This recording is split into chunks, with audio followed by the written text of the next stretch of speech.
In 1953, General Motors USA entered the two-seat sports car market with the Chevrolet Corvette. From 1953 onwards, the car was gradually developed and improved in terms of style and in performance. The original cars began with a straight six-cylinder engine, but by 1955, Chevrolet had introduced a small block V8 into the production. Now, the car itself initially was a Harley Earl design. Harley Earl being the Los Angeles born famed GM designer who produced so many wonderful cars throughout the 1940s and 1950s. For me, the Chevrolet Corvette really peaked in 1960. And this is a personal thing for me. 1960, I think they just got the style right.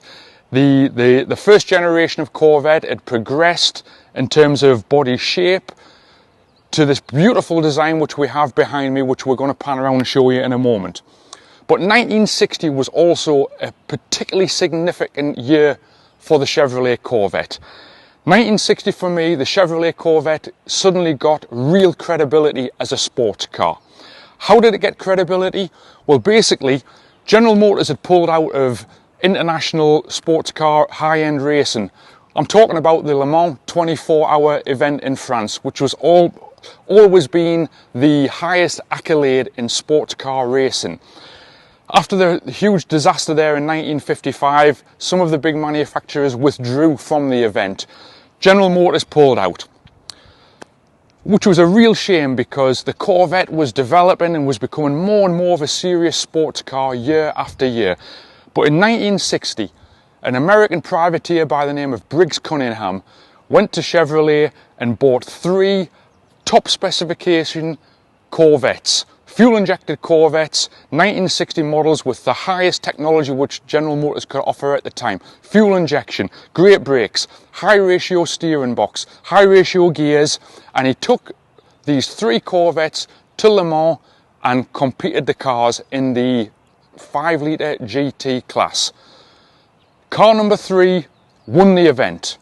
So for me, 1960 put the Chevrolet Corvette on the map as a serious performance sports car. All of a sudden, the Corvette could compete credibly against Porsche, Mercedes, Jaguar, Maserati.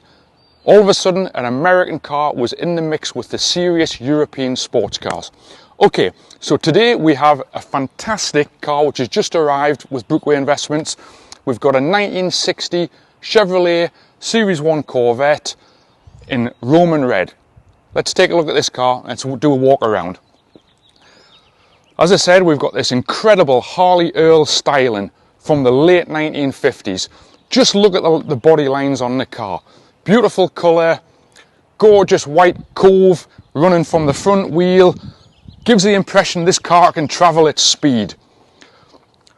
We've got knockoff style hubcaps on there, and this was the very last year for this body style in the C1 Corvette. This gorgeous back end.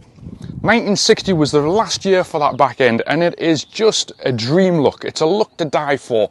Unfortunately, the 61, they changed the rear end styling, and I think they really lost a little bit with the design of this car. But look at the design of the bumpers. Look at the shape.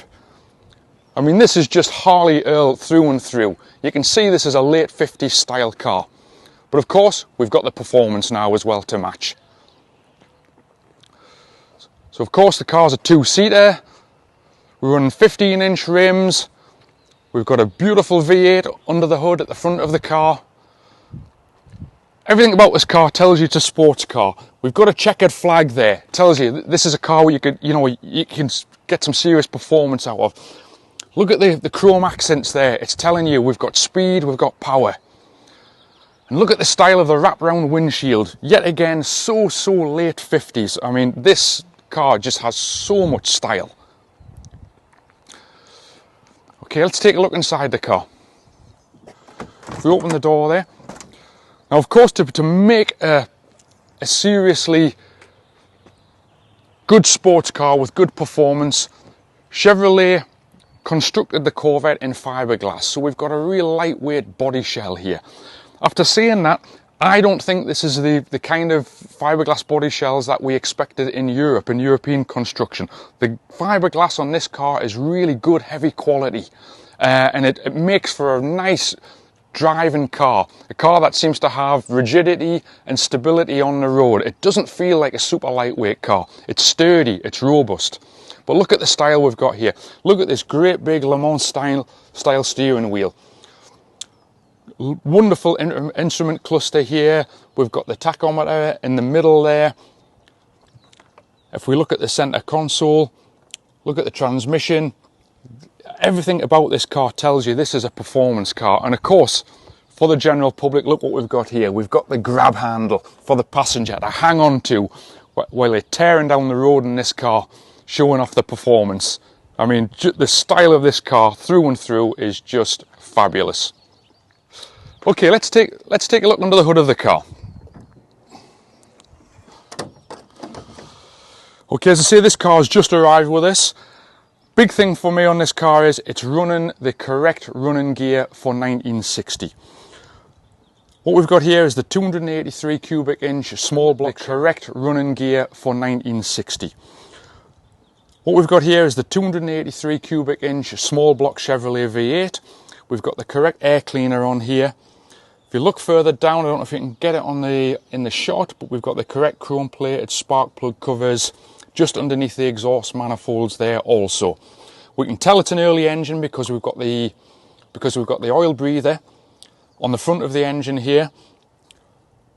Correct radiator we've got in the front, cowl, correct generator, correct wiper motor. This car presents correct for 1960. Really is nice. And this is a date correct engine in this car as well, which is pretty significant. Okay, in terms of transmission, we've got a 4-speed Muncie transmission. So we've got a 4-speed manual. Obviously a lot of American cars of the period were running 3-speed manual transmissions. This car's fitted with a 4-speed Muncie. So you've got that, you know, that real true sports car performance there. Rear axle in the car, we've got a 355 ratio limited slip differential here. So yet again, the overall package of this car is we've got over 230 brake horsepower under the hood. We've got a limited slip differential. So we've got a car that is it's a high geared performance car. This car's got good power, good torque. This is something you're going to have a lot of fun in. Bear in mind, of course, this is 1960.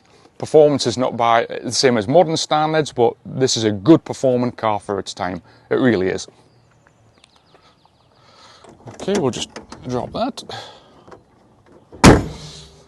Nice sturdy clunk to the hood there. Yet again, we'll just open the driver's door then. You can take a further look at the interior.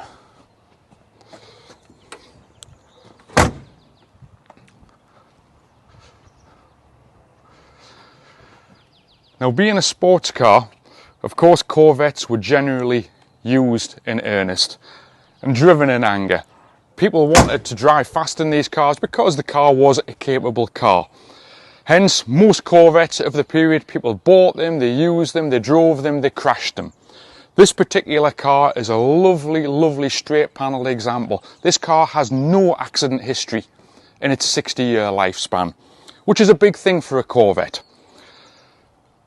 Obviously, at some point in time, this car has had quite a comprehensive restoration. The body has been off the chassis, we think about 20 or so years ago. And what we've got now is a really well-seasoned, nice using car. It's not fresh out of a restoration shop. It's not an old car needing a full restoration. This car is just correct as it should be. Beautiful driver, nicely together. Look how straight the panels are. The gaps are all really perfect on the door edges as well and along the rocker mouldings. Wheel arches are all nice and straight. The mouldings are beautiful. The bumpers are in great condition. Every badge is correct on this car as well. Corvettes of this standard are really hard to find. Over recent years, these cars have proven to be fantastic investments, and good quality cars like this now, they're edging 80 to 100,000 pounds, and quite rightly so. If you take an equivalent year Ferrari, a Maserati, Jaguar, Cars with this kind of performance, with this kind of provenance, the values just keep on climbing, and I think they will continue to do so as well. I think these cars represent still fantastic value for money, and I still think there's quite a bit of room in terms of growth. Just look at the front end of that car. Isn't that the most fantastic styling? These quad headlamps combined with this grille, the blades in the grille, the checkered flag emblem in the centre there. What a great looking car. Okay, we've probably talked enough about that now. Let's jump in the car and take a run down the street. You can hear it running.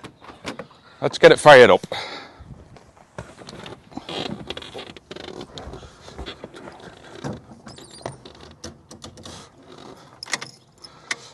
Get the key in the ignition. There we go. Listen to that engine. That really is super sweet. We've got a working tachometer in the centre there. Just tickle the throttle and it bursts into life. Of course, this car's running a 4-barrel carburetor. Let's just pop the hood in. We can have a little listen at the engine while the hood's raised.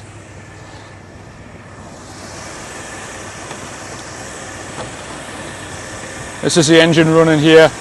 Beautifully silent. There's not a tappet noise on this engine at all. We've got no heavy breathing from the crankcase breather there. Lovely car, and it's wonderfully responsive on the throttle as well. Really does sound fantastic. Okay, let's just drop the hood. Fits really nice on this glass fibre hood as well. A lot of Corvettes, the bonnets tend to warp with heat over the years, but this is a really nice fitting hood. Okay, just jump in and take it for a quick spin. Now this is a high geared car, so when we select the gears here, we need to give it a few revs to get it off the line, but listen to that.